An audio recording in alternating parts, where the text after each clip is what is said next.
Welcome to the bird media. నేను మీ పవన్ కృష్ణమూర్తి. ప్రతిపక్ష హోదా లేని 11 ఎమ్మెల్యేలు కలిగినటువంటి వైఎస్ఆర్సీపీ పార్టీ, అందులోనూ ఆంధ్రప్రదేశ్లో ఆలయాలకి సంబంధించి ఎప్పుడు చూసినా సరే ఏదో ఒక కాంట్రావర్సీని తీసుకురావాలి అని ట్రై చేస్తున్నటువంటి వైఎస్ఆర్సీపీ పార్టీ. ఎట్ ఇది నిజమే. ఎందుకు ఈ మాట అనాల్సి వస్తుంది అంటే, చరిత్రను కూడా మనం ఒకసారి తిరగేసి చూడాలి. ఎందుకంటే నేను ఒక ట్వీట్ వేశారు. ఆంధ్రప్రదేశ్లోని దేవాలయాల్లో టీడీపీ నేతల అండతో చేతివాటం చూపిస్తున్న అధికారులు, ఉద్యోగులు. కదిరిలో అమ్మవారికి భక్తులు సమర్పించిన పట్టు చీరలు, వెండి ఆభరణాలు దొంగిలిస్తూ దొరికినవో ఇప్పుడు వెళ్ళి ఆ గుడి మెట్లు కడుగుతావా? స్వయం ప్రకటిత సనాతని Pawan Kalyan, seize the liar PK, sadist Chandrababu అంటూ ఈ హ్యాష్ ట్యాగ్స్ ఇవి చేస్తూ పెట్టి ఒక పోస్టర్ వేశారు. సత్సాయి జిల్లా కదిరి మండలం పరిధిలో ఎర్రదొడ్డి గంగమ్మ ఆలయంలో భక్తులు ఇచ్చిన 5 లక్షలు విలువ చేసే కానుకలను ఇంటికి తరలించిన ఆలయో మురళీకృష్ణ. అహోబిలో నరసింహస్వామి ఆలయంలో హుండీ పగలగొట్టి 20 లక్షల నుంచి 30 లక్షల వరకు చోరీ. 20 లక్షల నుంచి 30 లక్షల వరకు చోరీ. వీళ్ళ దగ్గర ఏమైనా ఇతమిద్దంగా ఆ లెక్క అనేది ఉందా? సరే, అక్కడ సీసీటీవీలో రికార్డ్ అయింది. సింహాచలం వరాహలక్ష్మీ నరసింహస్వామి దేవస్థానం హుండీ ఆదాయం లెక్కిస్తున్న సమయంలో చేతివాటం ప్రదర్శించిన ఉద్యోగులు దాదాపు 60,000 చోరీ. దీన్ని కూడా పట్టుకున్నారు, వాళ్ళని అరెస్ట్ చేశారు. ఇది అయ్యింది. అయితే ఇక్కడ టైటిల్ పెట్టింది ఏంటంటే, చంద్రబాబు పాలనలో ఆలయాల్లో చోరీలు. అనుమానం ఏంటంటే, అలాగే నిన్న డాట్స్ కొన్ని కనెక్ట్ చేసుకోవాలి. విజయసాయిరెడ్డి గారు వేసినటువంటి సోషల్ మీడియా పోస్ట్ ఒకటి, ఈ మత మార్పిళ్ళకి సంబంధించి ఈ 20 సంవత్సరాల లెక్కలు కూడా తీయాలి అక్రమ మత మార్పిళ్ళకి సంబంధించి అని చూసారా, అప్పటి నుంచి మొదలైందనమాట వెంటనే ఈ పోస్టర్ల దాడి అనేది. అలాగే ఆలయాల్లో చోరీలు చేస్తున్నారా, చేయిస్తున్నారా?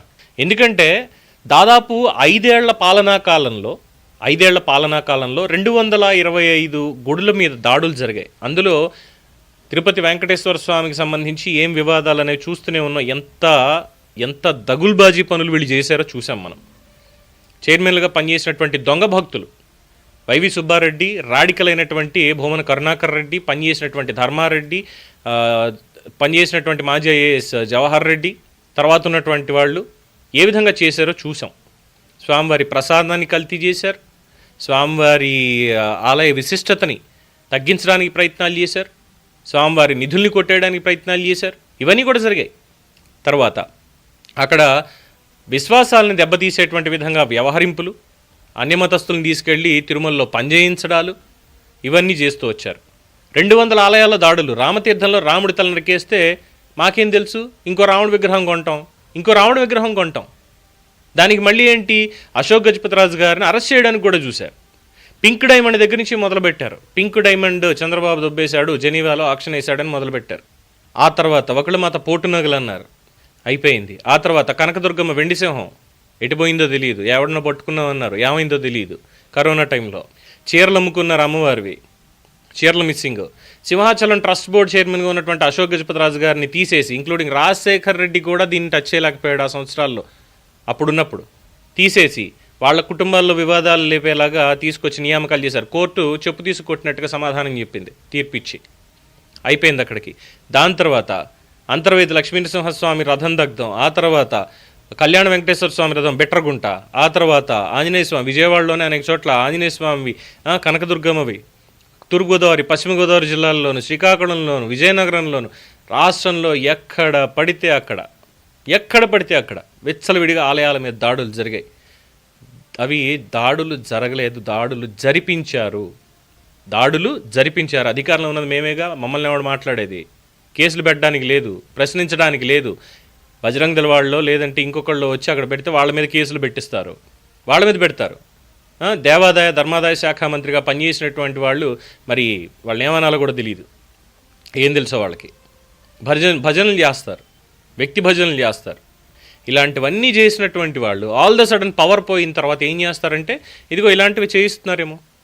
ఎందుకంటే టీటీడీలో 2,000 మంది కోవట్లు ఉన్నారు నాకని భూమన కరుణాకర్ రెడ్డి ప్రకటించిన తర్వాత రాష్ట్ర వ్యాప్తంగా వీళ్ళ కోవట్లు ఎక్కడ లేరు. ఏమన్నా అంటే స్వయం ప్రకటిత సనాతని అని చెప్పి పవన్ కళ్యాణ్ గారి మీద పడతారు. ఆయనకి అభినవ శ్రీకృష్ణదేవరాయ అని చెప్పి ఆ మఠం వారు బిరుదు ఇచ్చారు ఆయన చేస్తున్నటువంటి పనులకి. మరి మనకేమిచ్చారు? ఓ బిరుదు ఇచ్చారు ఎన్ఫోర్స్మెంట్ డైరెక్టరేట్ వాళ్ళు, సిబిఐ వాళ్ళు, చీటింగ్ కేసుతోటి. ఆ బిరుదులు చాలా చక్కగా ఉన్నాయి. అలాగే విజయసాయిరెడ్డి మనం మాట్లాడిన దానికి దీనికి ఎందుకు డాట్స్ కనెక్ట్ చేసుకుంటున్నాం? చేయించారా, జరుగుతున్నాయంటే ఇవి డెఫినెట్గా చేయిస్తున్నవే.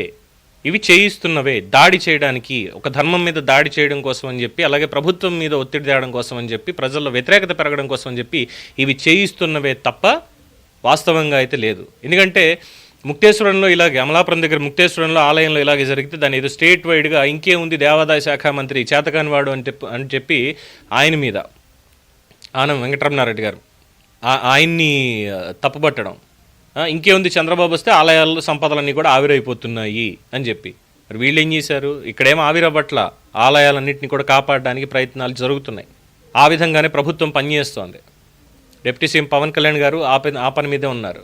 తిరుమల తిరుపతి దేవస్థానం కూడా ఎక్కడికక్కడ ఆలయాలు కట్టించాలి, వివక్ష అనేది ఎక్కడ ఉండకూడదు అని చెప్పి వాళ్ళ ప్రయత్నాలు వాళ్ళు చేస్తున్నారు. ఇది నచ్చట్లా. ఎందుకంటే ఎక్కడ మళ్ళీ మాకు ఈ కన్వర్టెడ్ బ్యాచ్ అంటారు చూసారా, conversion batch mafia, conversion mafia, వీళ్ళ కలెక్షన్లు ఎక్కడ పోతాయో, లేదంటే బయట నుంచి తెచ్చుకునేటువంటి నిధులు ఎక్కడ ఆగిపోతాయో అనేటువంటి దాంతో ఇగో ఇలాంటి పనులన్నీ ఇక్కడ చేస్తున్నారు. ఏదో ఒక రకంగా హిందూ ఆలయాల్లో ఏదో గొడవలు జరుగుతూ ఉండాలి, ఏదో ఒక వివాదం రావాలి. దాని ద్వారా ఏంటంటే ఇక్కడ అన్నీ ఇలాగే జరుగుతుంటాయి, గుడికెళ్ళ మానేయాలి, అవసరం లేదు, మనకి గుడికి ఇవ్వక్కర్లేదు, ఆలయాలని కూడా పాడుబెట్టేటువంటి ప్రయత్నంలో ఇది ఒక రకమైనటువంటి దాడి. చూస్తూ ఊరుకోవాలా వీళ్ళని? ఈ ఆరోపణలు చేసేటువంటి వాళ్ళని, ఇలా తప్పుడు ప్రచారాలు చేసేటువంటి వాళ్ళని ఊరుకోవాలా? ఆ ఈవో మురళీకృష్ణని, లేదంటే ఆ 60,000 చోరీ చేసినటువంటి వాళ్ళని, లేదంటే ఇక్కడ 20-30 లక్షలు అన్నారు మరి అహోబిలంలో. అహోబిలం అనేది ఏమన్నా అది ఎండోమెంట్స్ అండర్లో ఉందా? చెక్ చేసుకోండి వెళ్ళి. అహోబిలం మఠంలో జరుగుతున్న దాని మీద ఎస్ డెఫినెట్గా ఎవడైతే చేశాడో అక్కడ వాళ్ళు ఇచ్చినటువంటి కంప్లైంట్ మీద కేసు రిజిస్టర్ అవుతుంది, వాడిని అరెస్ట్ చేసి తీరుతారు. పైగా తిరుమలలో దొబ్బేసినటువంటి దానికి లెక్కాపత్రం లేదు, కానీ రవికుమార్ ఏదో 14 కోట్ల ఆస్తులు రాసిచ్చేశానని చెప్పి సెల్ఫీ వీడియో ఒకటి రిలీజ్ చేసేలాగా తీసుకొచ్చి కొత్త డ్రామాలు మొదలుపెట్టారు. స్వామివారి దగ్గర అసలు విషయాలు బయటికి పొక్కకూడదు, ఏం చేసాం మనం అనే దానికి. వీళ్ళందరినీ రేపు పొద్దున్న ఒక్కసారి కూర్చోబెట్టి రేవెట్టేస్తే ఆటోమేటిక్గా సెట్ అవుతుంది. ఇంకొకసారి ఆలయాల జోలికి, ధర్మం జోలికి రాకుండా దాని మీద మాట్లాడాలంటేనే భయం పుట్టేలా ఉండాలి ఆ చర్యలు. సో డెఫినెట్గా ఇది ఖచ్చితంగా చేయిస్తున్నటువంటివే, కావాలని చేస్తున్నటువంటివి కాదు. ఏదో ఎవరు చూడరు కాబట్టి మనం చేసుకోవచ్చులే, మన ఎవరు పట్టించుకుంటారులే అనేటువంటి గత 5 ఏళ్లలో ఉన్నటువంటి విచ్చలవిడితనం ఉంది చూశారు. ఆ విచ్చలవిడితనం ఇక్కడ పనికిరాదు అని తెలుసుకొని మామూలుగా ఉన్న వాళ్ళని కూడా ఏదో ఒకలాగా ప్రలోభ పెట్టో ఏదో ఒకటి చేయిస్తున్నటువంటిగానే ఉన్నాయి తప్ప ఇవి కావాలని చేస్తున్నట్లేదు. ఇది ధర్మం మీద కావాలని చేస్తున్నటువంటి కుట్రలాగే కనిపిస్తోంది, ప్రభుత్వాన్ని నిర్వీర్యం చేయాలనేటువంటి కుట్రలాగా. మాట్లాడితే పవన్ కళ్యాణ్ గారికి ట్యాగ్ ఇచ్చేటువంటి వాళ్ళు ఇప్పటిదాకా కంట్రోల్లో పెట్టుకుని మాట్లాడాల్సి వస్తుంది చాలా విషయాల్లో. భాషని ముందు అది కట్టు దాటకుండా నన్ను నేను కంట్రోల్ చేసుకోవడంలో సఫలీకృతం అవుతున్నాను. బట్ వాళ్ళు మాత్రం నన్ను అలా ఉంచేలా కనిపించట్లేదు. నన్నే కదా చాలామందిని రాష్ట్రంలో. ఒక్కసారి అందరూ కలిసి ఓంకారాన్ని గట్టిగా శబ్దం చేస్తే చెవులు రక్తాలు గారుతాయి ఇలాంటి వాళ్ళు చేసే పనులు చేసేవంటి వాళ్ళకి. ఇది గుర్తుపెట్టుకొని ధర్మం గురించి మాట్లాడండి, ఆలయాల గురించి మాట్లాడండి. తప్పుడు ప్రచారం చేసేవాళ్ళు ఎవరైనా సరే ప్రభుత్వం చర్యలు తీసుకుంటుందా లేదా అనేది తెలియదు, కానీ భక్తులు, ధర్మాన్ని అనుసరించే వాళ్ళు ఖచ్చితంగా చట్టాన్ని చేతిలోకి తీసుకుని చర్యలు తీసుకోవడం మొదలు పెడితే ఎవరు ఆపడం కష్టం. దీని మీద మీ అభిప్రాయాన్ని కామెంట్స్ రూపంలో తెలియజేయండి. చూస్తూనే ఉండండి ది బర్డ్ మీడియా.